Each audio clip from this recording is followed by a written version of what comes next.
Hello Sagittarius, Sun, Moon Rising, and Venus signs. Kamusta kayo? Sana po'y nasa mabuti kayong kalagayan.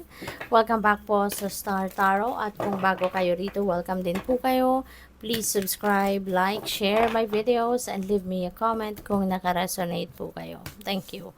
So first message ni Sagittarius, we have surrendered to success. You are ready to experience abundance. Wow. So, baka hindi mo alam, baka hindi ka aware, no, sa mga nangyayari sa paligid mo, but the universe is telling you na handa ka na, 'di ba, na ma-experience yung kasaganaan. So, don't look back at previous roadblocks or difficulties. Leap into an exciting new world of possibilities. Wag mo nang alalahanin yung nakaraan. Wag mo nang ibalik sa isip mo kung ano ang nakalipas na, yung gano'n. Mag-focus ka ngayon sa kung ano yung mga opportunity na nandito na sa inyong harapan. Seize every opportunity na nandiyan kumakatok na sa buhay mo. Kasi baka ito na yon, no? Ito na yung oportunidad na magbubukas ng daan patungo sa abundance mo, patungo sa kasaganaan, patungo sa prosperity mo. Okay? So, what else? We have surrender your belief in scarcity. The universe is asking you to open to the infinite nature of abundance. So, you know what, Sagittarius? Nagpaparinig, no, ang universe sa inyo, no, na abundance is coming your way. Kaya, kailangan na tanggalin mo na, no, remove blocks in your life and succeed beyond your wildest dream. Tanggalin mo na to. Ano yung mga nagiging sagabal sa buhay mo, 'di ba? Negative energies. Ano yung mga iniisip mo na negatibo, mga nararamdaman mo na negatibo. You know, yun yung mga nagiging sagabal. Yan ang mga nagsasabotage sa inyo, no, sa iyong success. Takot, yung mga ganyang pagdadalawang isip, 'di ba? Tanggalin mo ng lahat yan. Because those are blockages at yun ang magiging barrier between you and your success. That's going to be the barrier between you and your abundance and your prosperity. Yun ang magiging sagabal, no? Between you at para makuha mo kung ano yung mga pangarap mo. Kaya unti-unti, kasi hindi mo naman ito mabibigla, but unti-unti, you can build momentum. You start by, thinking. Isipin mo, magnilay-nilay ka, pagmuni-munihan mo, ano yung mga iniisip mo ba? No? Ano yung mga sa tingin mo negatibong iniisip mo? Kasi kung ano yung iniisip mo, yun din ang nagiging damdamin mo, yun din ang nararamdaman mo. And that becomes your actions, 'di ba? Kaya importante na aware din kayo sa iniisip niyo talaga. Dapat make sure na they're just positive. Positibo lang, optimistic lang, no? Na mga bagay ang dapat na isipin ninyo para yun ang mag-manifest sa buhay ninyo. Okay? So, by the way, Sagittarius, I would like to say hi and shout out sa ating beloved channel member na si Maria Embido 9643. Hello po sa inyo. Maraming salamat po sa inyong suporta sa channel.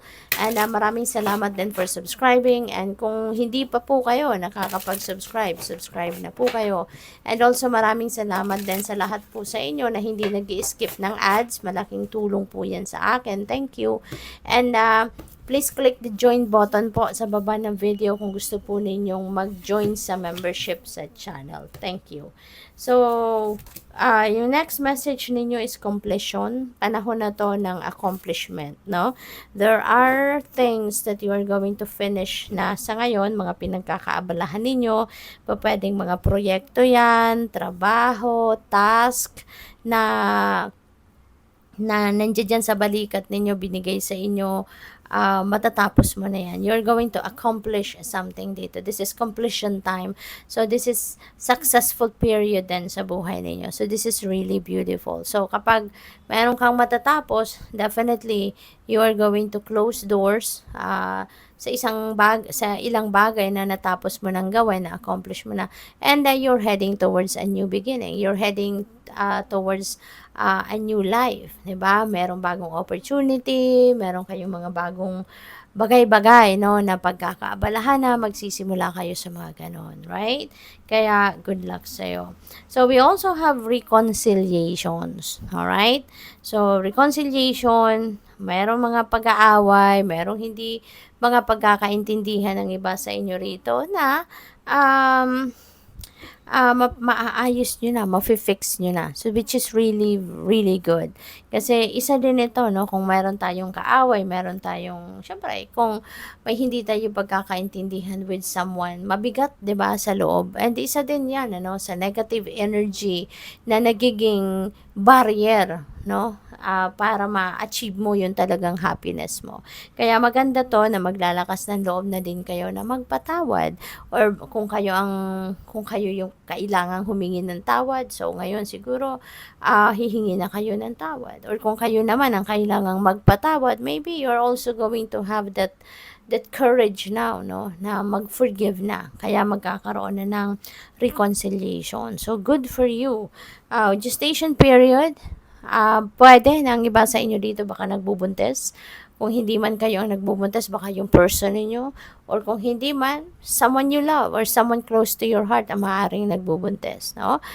Pwede rin na this is not yung pagbubuntis talaga na yung conceiving a child. This could be a plan. Maaari ang iba sa inyo merong pinaplano. 'Di ba? Maaaring merong pinaplanong negosyo or meron kayong mga ideas na gusto ninyong isakatuparan. So ngayon, no, inaalagaan mo 'yan. Maybe you are doing research, inaaral mo, maaaring you're gathering facts, more information na makakatulong sa iyo na para mabuo mo na 'to, no, na kung ano mang planong ito. So, good luck sa'yo. Authentic self, napakaganda rin. Kasi, tatanggalin mo na yung maskara mo, no? Ang daming mask, 'di ba? So, maaring in the past, ganun kayo. You are pretending to be someone else, 'di ba? Yung mga ganon. Hindi kayo nagpapakatotoo. Parang, siguro ang iba sa inyo, people pleaser, o kaya shapeshifter, yung ganon. So, mabilis kayong magpalit ng anyo, mabilis kayong depende sa kung sino yung gusto mong siguro tawag dito, gusto mong magpa-impress, yung mga ganon. So, hindi yun totoong ikaw. No? Maaring hindi mo pinapakita yung totoong ikaw. Kasi, sometimes, merong mga pangyayari sa buhay natin na we are pretending to be someone else para magustuhan tayo ng ibang tao. 'Di ba? May maganon eh. So, maaring iba sa inyo naka-experience ng ganon. But now, you are going to remove that mask, off your face at magpapakatotoo ka na. This is the real you, no, na ipapakita mo na. This is the real you. This is your true colors that you're going to show the world, no? So, this is really, really beautiful kasi na magsisimula ka na ng isang very authentic life, 'di ba? Para sa iyo na you will be able now to express, no, the truth, kumbaga yung real truth mo, yung totoong ikaw, ipapakita mo na yung totoong mong ugali, totoong ikaw, totoo mong kulay, 'di ba? Kung ano yung mga talents, skills and gifts mo, hindi mo na yun itatago. Talagang lahat, no, you're going to be transparent na from here on. So which is really, really beautiful. Good luck po. Thank you for watching. Love and light. Namaste.